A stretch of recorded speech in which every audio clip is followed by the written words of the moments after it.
The patent examiner had originally mistakenly issued a patent for a fretboard tapping instrument that was assumed to be an invention of music,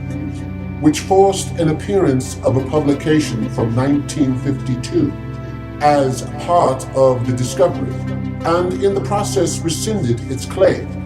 which battle over the prior art ultimately concluded that Tralian's instrument had not been anticipated by the booklet from 1952 or the instrument the examiner had originally passed.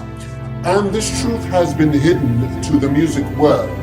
which account illuminates the path by which the true invention came from the ancient history of the fretted stringed instruments,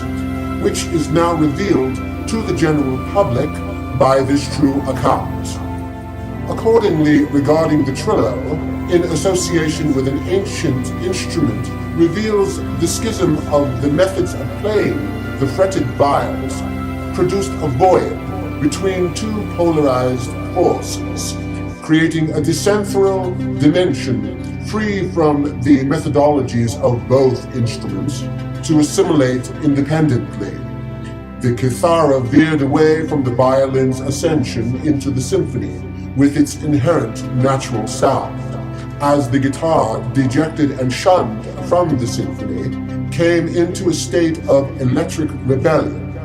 asserting itself finally in an independent state of isolation and in an unbridled, aggressive emotional state of electrified artificial power.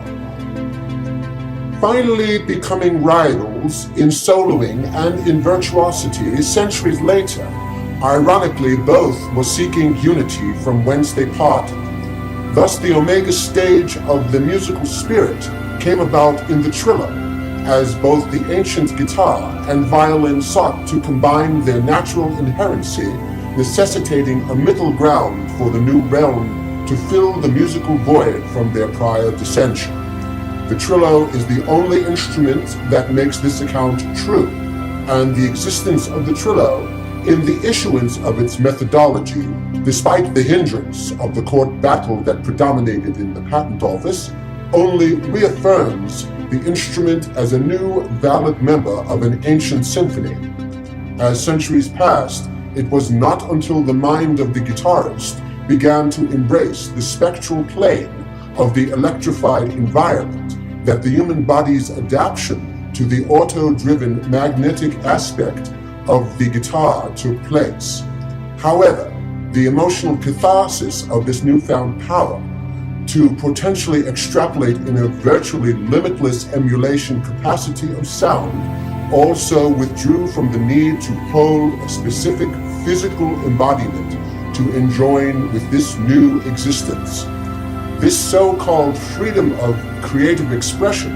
found the guitar in an anomalous forms,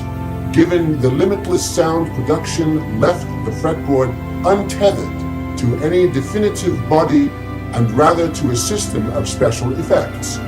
Thus various body shapes occurred, which were deemed unnecessary to identify the guitar, which then became a stylish alternative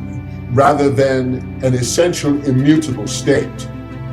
This shift in the physical sense brought about an electrified fretboard that then claimed originality on the basis of a detached bodiless formation. This was the initial misconception that led to the court battle that assumed invention of the conventional electrified fretboard, which of the many designs of the guitar included this version of the same art with only slight differences from one another. And this is again why the account of the Trillo has been presented and defined by its theory and methodology as not mere changes in shape, but is irrefutably a new fine art instrument of music with a separate point of origin of its own.